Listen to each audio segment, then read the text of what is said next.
স্টেশনে চলে এসেছি, কিন্তু স্টেশনে আসলেও ট্রেন দেরি হবে। স্ক্রিনে দেখছি যে রাত 2টার দিকে আমাদের ট্রেন ছাড়বে। তো দেখা যাক।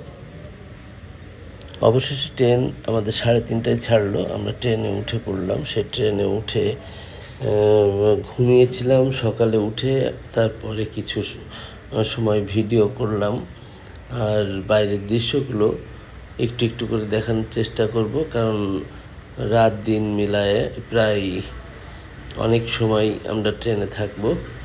আর বাইরের যে দৃশ্যগুলো যেরকমটি ছিল সেগুলোই আমি তুলে ধরার চেষ্টা করছি।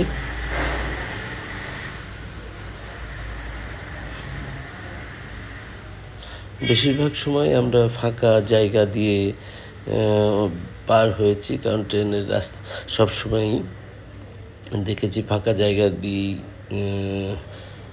হয়ে থাকে। তো সেখানে ধান ক্ষেত ছিল, কোথাও ধান বুনতেছে, কোথাও কাটতেছে, এমন কিছু দৃশ্য চোখে পড়ল। সেগুলো দেখে অবাক হলাম, কারণ রাস্তাটা এত যে কোথাও ধান লাগানো হচ্ছে, আবার কোথাও ধান কাটছে, সেই অবস্থাগুলো দেখছিলাম। আর বেশ কয়েক জায়গায় সিগন্যালে পড়ে আমাদের দেরি হলো, কারণ ট্রেন লাইনের কাজ চলছে এবং বেশ কিছু সময় আমাদের বেশি লাগলো। যে সময়টা লাগার কথা তার থেকে প্রায় 8 ঘন্টার সময় বেশি লাগলো রাস্তাতে।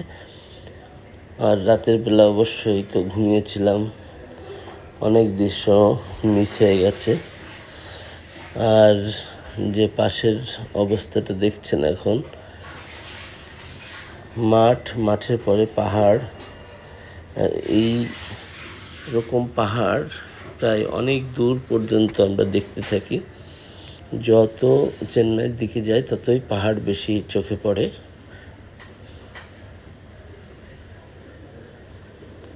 আর বিভিন্ন ফলের গাছের বাগান, নারকেল গাছ, আম গাছ, মাল্টা, কমলা, এই সমস্ত ফলের বাগান খুব চোখে পড়েছে। বেশ কয়েক জায়গায় এরকম সিগনালে দাঁড়িয়ে থাকতে থাকতে কোথাও কোথাও 1 ঘন্টাও আমাদের দাঁড়িয়ে থাকা লাগলো, কারণ সিগন্যাল ক্লিয়ার না হলে অবশ্যই তো ট্রেন যাবে না। বেশ কিছুদিন আগে একটা দুর্ঘটনায় 3টা ট্রেন মুখোমুখি হয়। তারপর থেকেই নাকি এরকম একটা অবস্থা চলছে এই ট্রেন লাইনটাতে। কারণ এই কিছু দূর যাওয়ার পরে সেই ঘটনাটা ঘটেছিল। আমরা তার কাছাকাছি প্রায়। তো এখন তাদের জোর কাজ চলছে যে দুর্ঘটনা এড়ানোর জন্য আরও লাইন বেশি তৈরি করবে সম্ভবত। আর এই ট্রেন লাইন এখানে এখন যেভাবে আছে দেখছেন, তার থেকেও ভালো করবে আর কি।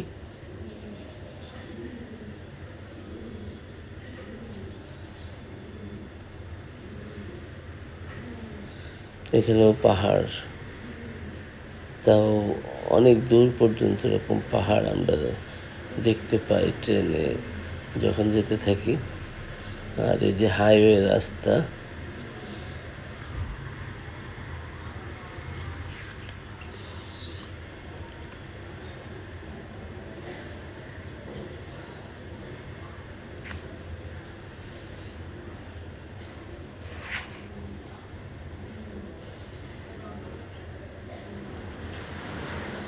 যদিও আমরা চিকিৎসার জন্য ইন্ডিয়াতে আসা, তবে এই ট্রেনটাতে প্রচুর পরিমাণ রোগী আসে।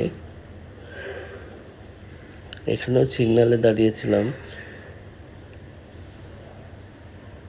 আর এই রুগী প্রায় অর্ধেকটা ভ্যালুর আমাদের সঙ্গে হয়তো নেমে যাবে। আর এটা ব্যাঙ্গালোর এক্সপ্রেস। ব্যাঙ্গালোরে প্রচুর রুগী আছে, যেখানে হার্টের চিকিৎসা খুব ভালো হয় এবং তারাও এই ট্রেনে বেশি যাতায়াত করে। পরবর্তীতে আবার সেই ট্রেন জার্নি শুরু। এভাবেই আস্তে আস্তে একটু একটু করে এগোতে এগোতে পরে আমরা ভ্যালোরে পৌঁছে গেলাম। আর সেই সব মুহূর্তগুলো আসলে ধরে রাখার জন্য এই সামান্য ভিডিও করা। আর এবার মোটামুটি ভালো দেরি হলো। আর এই দেরি হওয়ার কারণেই জার্নিটাও একটু বিরক্তিকর ছিল, কারণ সাধারণ সময়ের থেকে প্রায় 8 ঘন্টা 9 ঘন্টা প্রায় আমাদের বেশি লাগলো। আর এই 9 ঘন্টা খুবই কষ্টের ছিল। মানে বসে থাকতে থাকতে আমাদের তো মানে কেমন একটা বিরক্তিকর ব্যাপার, সবাই মোটামুটি বিরক্ত হয়ে গেছিল যে ট্রেন এত সময় লাগছে।